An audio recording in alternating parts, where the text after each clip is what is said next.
Everybody, welcome to tonight's podcast. Tonight we are talking about the 2000 Napa Autocare 500.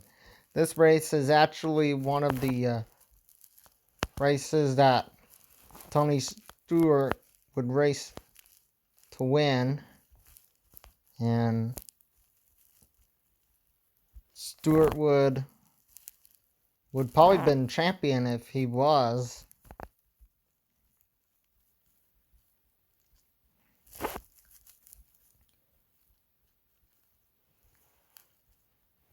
During that same weekend, for the Pepsi guys are off, and the truck series. Remember the last time we told y'all that about Talladega, when we told all of y'all that when Tony Roper was killed in the final final two races, and so let's get to the video. So the 2000 Napa Autocare, the first 17 laps were calm racing until lap 18 when Stacy Compton crashed in turn 4. 32 laps after the restart, Dale Jr. crashed in turn 2. 5 laps after the restart, Ward Burton stopped in the front stretch. 47 laps after the restart, Rick Mast and Hutch Strickland, 2 weeks in a row, they get taken out. Strickland gets taken out, and just like Strickland did at Charlotte, and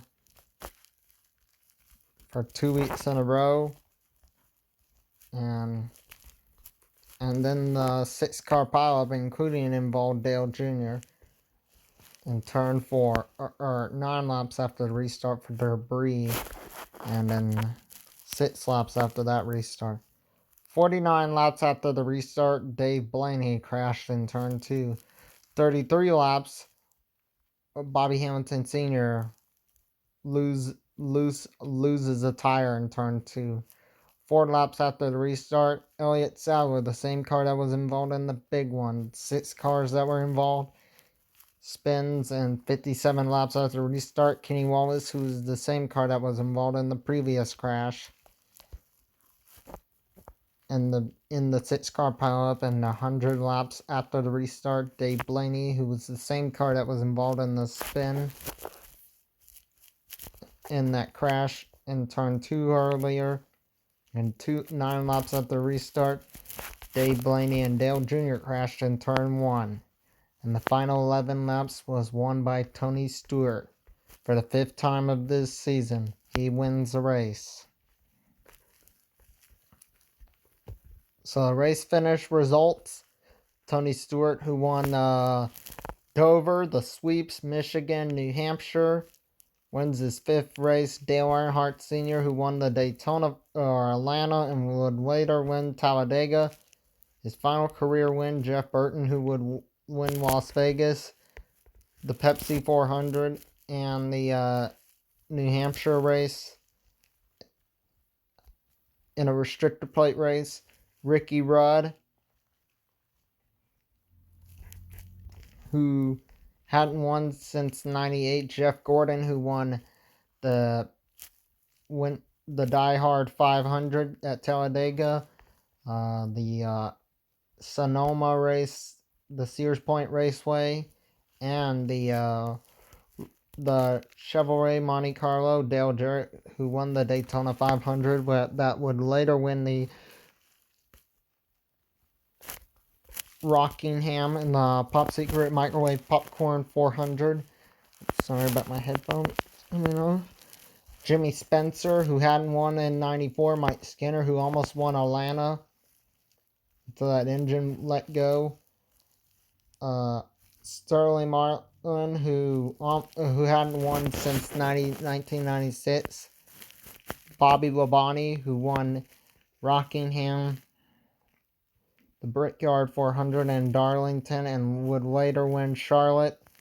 Steve Park, who won Watkins Glen. Jerry Nadeau, John Andretti, who hadn't won since 1999. Joe Nemechek, since 1999, who hadn't won. Bill Elliott, who hadn't won since 1994.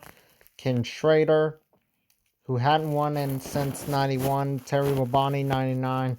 Mark Martin, who won the 2000 back in the spring. Johnny Benson, Ricky Craven, Ted Musgrave, Kenny Wallace, Rusty Wallace, who won both Bristol sweeps, and Pocono in Michigan in the August race. Michael Waltrip, Casey Atwood, the rookie, who is making his second Cup start, and the Everham Ford 14 car Rip Mast. Darrell Waltrip, who hadn't won since 89, since 92. Mike Bliss, the rookie. Kevin LePage, Dave Blaney, Kyle Petty, who hadn't won since 95, who's driving Adam Petty's car with a different manufacturer from Chevrolet to Pontiac.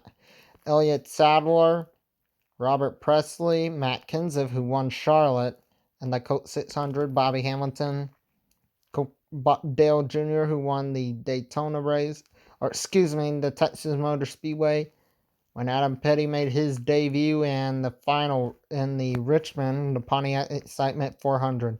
Kurt Busch, Jeremy Mayfield, who would win the California Speedway, and Martinsville, Stacey Compton, Wally Dallenbach Jr., Brett Bonine, who hadn't won since 1990, Hutch Strickland, Ward Burton, who won the Darlington race in the spring. So the drivers who didn't make the show: Scott Pruitt, Steve Grissom, Carl Long, Dave Marcus, and Rich Bickle, did not make the show for the Napa Autocare 500. So that is all it. If you liked the video, we'll see you all next